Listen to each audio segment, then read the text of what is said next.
Hello and welcome to another Sprues and Brews unboxing. Today we are looking at the new Tempest of War mission pack for Warhammer 40,000. So as ever, massive thanks to Games Workshop for sending us an early copy to review and share with you guys. And this is a bit of a surprise release this week, up for pre-order alongside the Aeldari items that are in the other video that is also up today.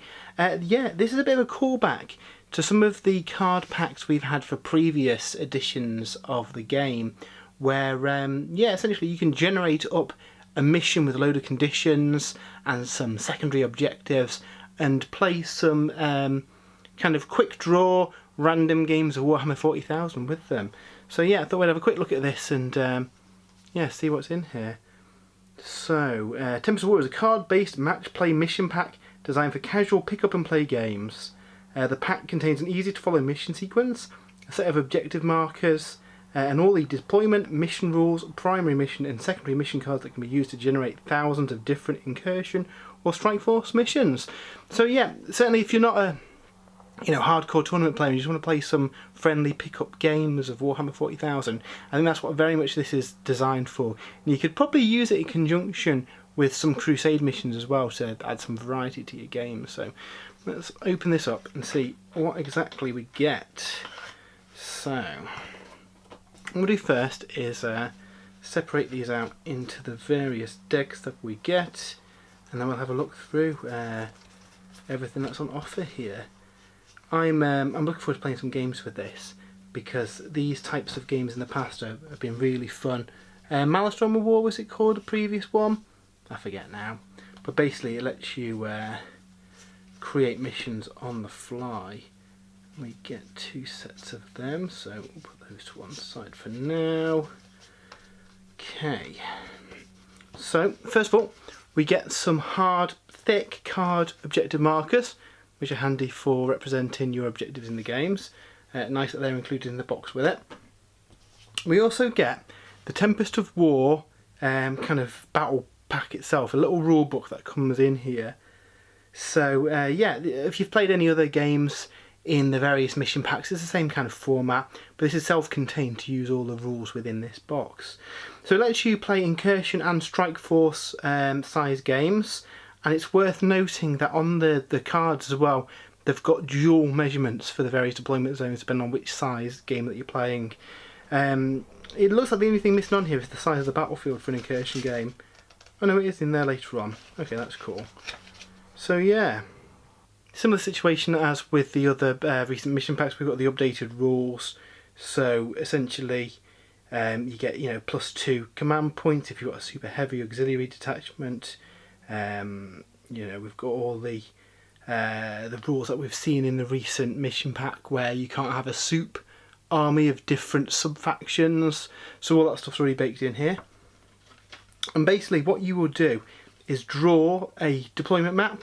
You'll draw a mission rule, which is like a gimmick for the mission.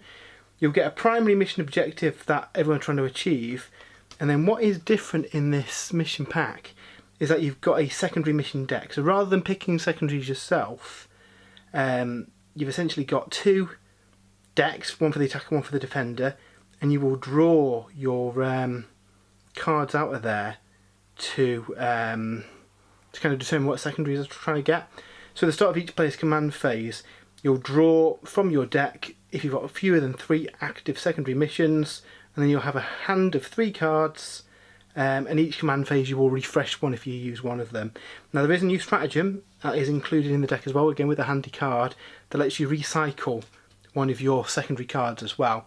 So if you've got one that you don't think you can achieve, or you're not too keen on one, you can recycle it back into the deck for a command point.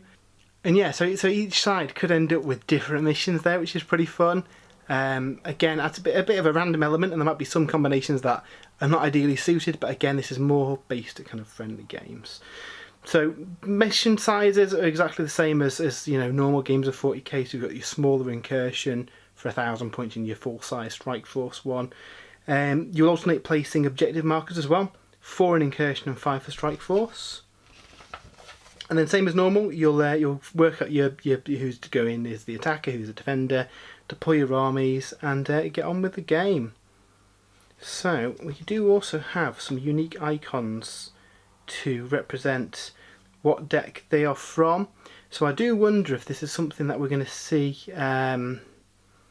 expanded upon in the future, and we get some like different decks that you can build these missions from. I really like the idea of this, so yeah, I'm kind of excited to see what they do in the future. So that is the kind of the rules. Let's have a look at the individual components of that. So first thing you would do is determine a deployment map.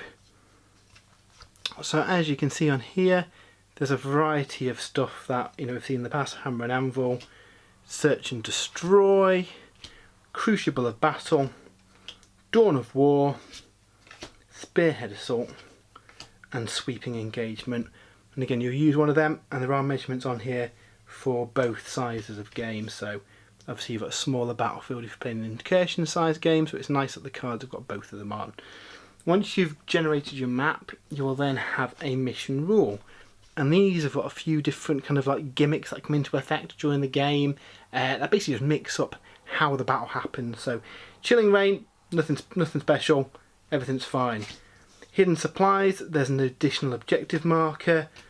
Pall of Dread, no one can use the Insane Bravery stratagem, which is pretty cool. Sweep and Clear, in this mission, if a player controls an objective, basically they can tag it like in Age of Sigmar, so you get control of it and can move on. And so on and so forth, a few different things to mix it up. And obviously, as you can see, with the combination between these and the maps and the kind of primaries and secondaries themselves, it's going to give you a kind of a wide range of different games that you can generate on the fly. The primaries very much follow the same kind of feel as the kind of match play ones. So Take and Hold, if you control one objective marker you get 5 points, two objective markers 5 points, more than your opponent you get 5 points. And then in the final battle round you score them in the command phase for the first player, but then the second player gets to do them at the end of the turn, so it gives them a little bit of a advantage being able to move on to those objectives at the end of the game. And again, likewise, this is all kind of stuff that we've seen across the various mission packs. And again, combined with the different kind of gimmicks and the map layouts, give you a few different games that you can do. And then as for secondaries, you get so it's 2 decks, one for each player. So with the box, you've got enough here for both players. You don't need a copy of this box, which is really nice to see. So we'll put the spare deck just to one side, and we'll have a look through some of these. So you control 2 objectives in No Man's Land. If you control the objective marker in your enemy's deployment zone, and one in No Man's Land as well. And again, we've got various different takes on those. Obviously, you're going to have 3 of these at a time, and you've got the option of getting a new one whenever you complete one. In the command phase, you'll draw a new card, and you've got a way of recycling them as well with the new stratagem. So yeah, I quite like this. You've got a nice variety of different stuff to use for your secondaries. A lot of these are kind of based on the secondaries that you'd get in the core game. So again, there might be some that don't suit your playstyle, but it gives you the opportunity to swap those out if you don't like them. And the fact that this is randomly generated for each side as well means that you've got a bit of a random element. You don't necessarily know what battle plan to rely on because you don't know what your opponent's got. Certainly for generating quick games, I think this is a really cool idea. Like we say, you also get 2 copies of a stratagem card as well with that new orders stratagem for swapping out the objectives. So that was a quick look at Tempest of War. It looks really fun.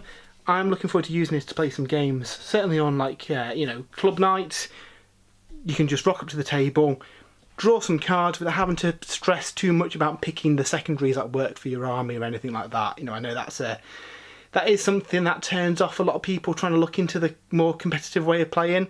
Where in Crusade, your secondaries are more about advancing your troops and getting upgrades. So this is a nice kind of mid-ground. where you can just generate that mission, you can generate the secondaries and have some fun and roll some dice. So yeah, over on the website, spruesandbrews.com, I've also got a write-up of this as well, so go and check that out. Today we have also got the Avatar and Shining Spears unboxing. There's also a bit of a size comparison. I've managed to paint up the Avatar as well, so if you are interested in seeing the new Avatar and how you can make it modular, swapping out the weapons and the heads, then yeah, certainly check out that video. I'll probably link it in the box on this one. But yeah, until next time, I hope you have a great weekend and we'll see you soon.